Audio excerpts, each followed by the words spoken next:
बिस्मिल्लाहिर्रहमानिर्रहीम। अस्सलामुअलैकुम। बहुत सारे भाई और बहन मुझसे ये सवाल करते हैं कि फ़ैमिली प्लानिंग के लिए नेचुरल तरीका यानी बच्चों की पैदाइश में वक्फे का कुदरती तरीका क्या है। तो आज सोचा कि आपको इस सवाल का जवाब दे दिया जाए। तो दो तरीके हैं फ़ैमिली प्लानिंग के जो कि नेचुरली हैं या कुदरती हैं। पहला मेथड है रिदम मेथड और दूसरा है उसल मेथड। लेकिन दोनों में से कोई भी तरीके रिलायबल नहीं है कि आपको कहा जाए कि 100% इस बात की श्योरिटी है कि हमल नहीं ठहरेगा। दोनों में ही रिस्क का फैक्टर है कि हमल ठहर भी सकता है। ठीक है, तो आप ये ना कहें कि भाई इन्होंने तो बताया था मुझे और अब जो है मैंने ये तरीका इख्तियार किया लेकिन फिर भी हमल ठहर गया। तो अल्लाह की रज़ा है, जिसने आना है दुनिया में वो आके रहेगा। तो चलो मैं आपको वजाहत करती हूँ कि रिदम मेथड क्या है और उज़ल मेथड क्या है। तो सबसे पहले मैं आपको बताती हूँ कि रिदम मेथड क्या है।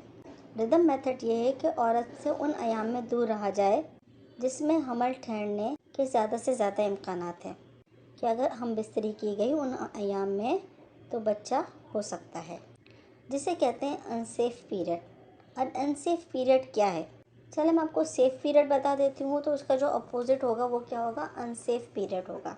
ठीक है, औरत के मखसूस अयाम जब उसे पीरियड्स आते हैं, माहवारी आती हैं, उन 6 दिनों के बाद जब वो फारिग हो जाती है तो 4 से लेकर 7 दिन, ठीक है, 4 से लेकर 7 दिन उसमें अगर हम बिस्तरी की जाए तो हायर पॉसिबिलिटीज़ है कि हमल नहीं ठहरेगा, क्योंकि इन अयाम में अभी बच्चादानी बनना शुरू हुई है।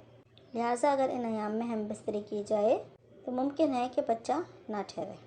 इसके अलावा अयाम आने से पहले की जो डेट है, फॉर सपोज़ किसी की डेट 28 है अयाम आने की, तो 21 से लेके जो दिन है यानी अयाम आने से पहले 4 से 7 दिन पहले का जो टाइम है, ठीक है, उसमें अगर हम बिस्तरी की जाए तो बच्चा नहीं ठहरेगा।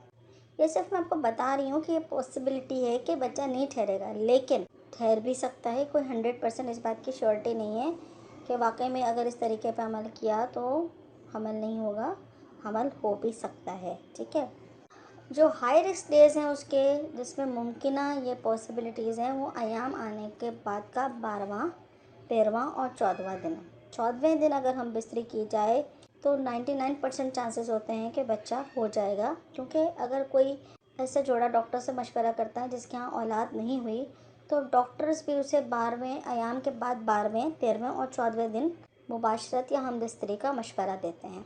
तो उस वक्त ये होता है कि औरत के अंदर अंडे बनने का अमल जो है बहुत ज़्यादा ताकतवर होता है, तो उस वक्त जो है हमल रुकने के चांसेस बहुत ज़्यादा होते हैं। तो ख्याल रखा जाए इस तरीके में, कैलकुलेशन का ख्याल रखा गया कि कौन से सेफ़ पीरियड है, कौन सा अनसेफ पीरियड है, हैज़ के बाद का कौन सा दिन चल रहा है या हैज़ आने में अभी कितने दिन बाकी हैं। ठीक है, अगर इन दिनों का ख्याल रखा जाए तो ये हायर पॉसिबिलिटीज़ है कि हमल नहीं ठहरेगा। और इसके अलावा अगर जो हाई रिस्क डेज़ मैंने आपको बताया कि हमल आने के बाद 7 दिन के बाद अगर हम बिस्तरी की जाए तो वो उसमें ये पॉसिबिलिटीज़ है कि हमल ठहर जाएगा, तो उन अयाम में हम बिस्तरी से गुरेज़ किया जाए या एहतियात की जाए, मज़ीद एहतियात की जाए। ठीक है, वैसे तो हदीस से भी वाज़ेह है कि हुज़ूर पाक सल्लल्लाहु अलैहि वसल्लम ने फरमाया कि जिसको पैदा होना है वो पैदा होकर रहेगा। हत्ता कि पत्थर पे भी अगर मनी गिर जाए तो अल्लाह को अगर औलाद वजूद में लाना हुई तो वो लाके रहेगा। यानी मतलब ये है कि जिस ज़ीरो को इस दुनिया में आना है वो आके रहेगा, चाहे कितनी ही एहतियाती तदाबीर आप इख्तियार कर लें, जिसको वजूद में आना है वो वजूद में आके रहेगा। दूसरा मेथड है जो मैंने बताया था, उज़ल वाला मेथड है। उज़ल वाले मेथड में क्या है कि जब आदमी अपनी बीवी से हम बिस्तरी करे तो उस वक्त जब आदमी की मनी खारिज हो रही हो, तो वो टाइम आ जाए तो वो क्या करे, अपनी बीवी से दूर हट जाए।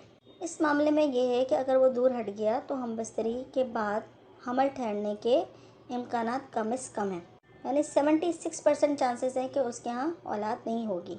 तो ये आप कह लें कि अगर 100 जोड़ों ने यही तरीक़ाकार इख्तियार किया है तो 76 जोड़े जो है वो बच जाएंगे और 24 जोड़ों को औलाद हो जाएगी। लेकिन ये भी कोई परमानेंट हल नहीं है और इसमें भी रिस्क का फैक्टर ज़्यादा है कि औलाद हो भी सकती है, क्योंकि बाज़ औक़ात इंसान जो है अपने आप पे कंट्रोल नहीं रख पाता। मर्द हज़रात में ये बात ज़्यादा होती है कि वो कंट्रोल नहीं रख पाते और अंदर ही खारिज हो जाते हैं। तो फिर ज़ाहिर सी बात है ऐसी सूरत हाल में हमल ठहरने के इम्कानात ज़्यादा हैं। ये एक तरीका है, शरीयत के अंदर इसकी इजाज़त है उज़ल वाले तरीके को इख्तियार करने की, लेकिन नापसंदीदा अमल है। क्योंकि एक सहाबी आप सल्लल्लाहु अलैहि वसल्लम के पास आए और उसने कहा कि मैं अपनी लौंडियों से उज़ल करता हूँ और मैं नहीं चाहता कि इनसे औलाद पैदा हो। तो हज़रत मोहम्मद सल्लल्लाहु अलैहि वसल्लम ने फरमाया कि लेकिन जब बच्चा वजूद में आ जाएगा तो वो औलाद तेरी होगी। और मज़ीद फरमाया रसूल पाक सल्लल्लाहु अलैहि वसल्लम ने, खुदा ने जो तेरी तकदीर में लिख दिया है इसको पैदा होना ही है, चाहे तू कुछ भी कर ले। तो समझ में आ रहा है ना कि अगर आप रिदम मेथड इस्तेमाल करें, रिदम मेथड इख्तियार करें जिसमें आप कैलकुलेशन का ख्याल रखें और उन अयाम में हम बिस्तरी करें जो कि सेफ़ पीरियड है, या आप उज़ल वाला मेथड इख्तियार करें। लेकिन अगर आपकी किस्मत में अल्लाह ताला ने औलाद लिख दी है तो वो होकर रहेगी। ये कोई 100% रिलायबल मेथड्स नहीं है कि 100% जो है वो औलाद नहीं ठहरेगी। ठीक है, तो एहतियात अच्छी चीज़ है और बाकी हमारी किस्मत है कि जो रब ताला ने लिख दिया है वो होके रहेगा। जज़ाकल्लाह।